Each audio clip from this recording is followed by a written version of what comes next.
Hello and welcome to scrapbookingstation.com. In this video we're making slider easel cards.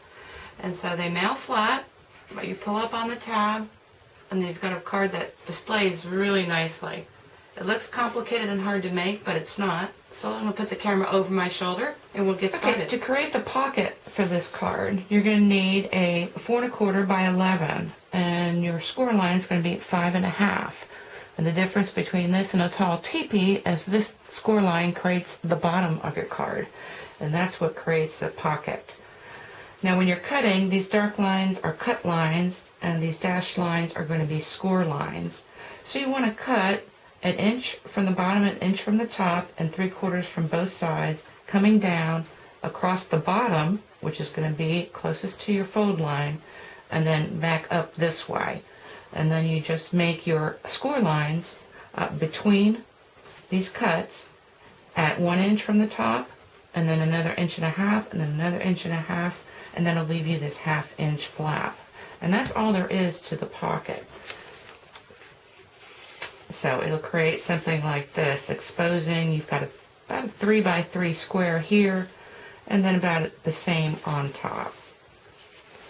Now your slider card, which is going to be the one that pulls up your easel, needs to be 4 1/2 by 3 1/4, and it can be the same color as your base cardstock or a different color.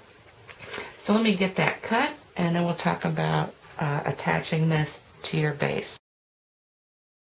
When you finish making all the cut and the score lines, actually I don't even write on this, I just use my paper trimmer. But if you want to go ahead and write and then cut, use that as your inside. Then before you attach the slider, the only thing you want to keep in mind is if you want to do something to this back piece, because it's easier to do before you attach your sliding card. And so what I'm going to do is fold this over. This is going to be my sliding mechanism, and I'm just going to draw a line here. And I'm going to cover this inside piece. A 3 1/4 inch square is enough to do that, and I just want to make sure I am down below that line and centered. So let me attach that. Once you've got that attached, you want to flip the whole thing over, and to attach your slider card, you're going to put a little bit of glue along this 1/2 inch strip, just on the 1/2 inch strip. And then you want to position your slider card centered right on that edge, and it should line up right behind your base card. So let me go ahead and attach that. Do a little bit of decorating. Okay, so I went ahead and heat embossed with black my Happy Halloween. I don't know if you could see that. And then did a little stamping of the house on this inside piece that's going to be revealed. Now before you go ahead and glue your folder, the other thing you want to do is anything that's going to wrap around. So this ribbon, I wanted to hide it back behind here, and that's why I put that on there first. And I just went ahead and finished decorating, so I put a patterned paper on here, and once I have this together, I just pull, and that's my little reveal, and then that's the way the card stands up, which makes it an easel. So let me go ahead and put that back down, tuck that in there. And the way I'm going to glue this is you've got about a 1/4 inch. So you could use Ultra Tape, but you want to go each side. And then once you have it around your edges, just go ahead and flatten it up. And that's really all there is to it. So let's look at some other designs. Okay, for this design we're going to talk a little bit more about the restrictions for your focal image. And so this one, you can see I've extended it, and I've got some twine here, and then when it pulls open, I've also got some die cuts. And let me close that a little bit. Now when you're looking at your window with the score lines, the place that you can attach is this 1 1/2 by 3 inch strip.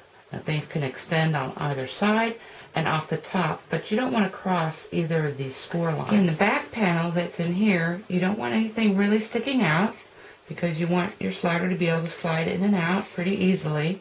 Although for the most part, once the recipient gets it, they'll have it propped up like so. The other thing is, on this back card, I'd like to keep that so that the user or the person sending In your case, if it's you, you can write your own salutation back there. And this way, when it's displayed, you really don't get to see that too much. And of course, you can prop it straight up and pull it down. Now in the next design, we're going to play a little bit more with changing the slider card around a little bit, and also this window. Okay, in this last card design, all I'm doing is manipulating the slider card stock. So you still want to keep it 4.5 tall by 3.25 wide, but it doesn't need to be a rectangle. And so we're just going to let it peek out. So I've edge trimmed the slider card stock. That's this bottom scallop. And all the way to the top layer of this pink scallop, that's my 4.5 inches. So it's not a rectangle, it's actually layered with lace and then another piece of patterned paper. And so this is the top of my slider, and that's the bottom. The other thing is, I also edge punched the folded window. And so the only thing attaching the slider to this folding middle piece is the very bottom of those scallops, and still works just as nicely. Anyway, there's so many variations. I hope you give this card a try. Also, I think it would be really great if you were giving gift cards or something as it opened up. Maybe have your gift card right in there to pluck off with a Zot or something. Thank you for watching.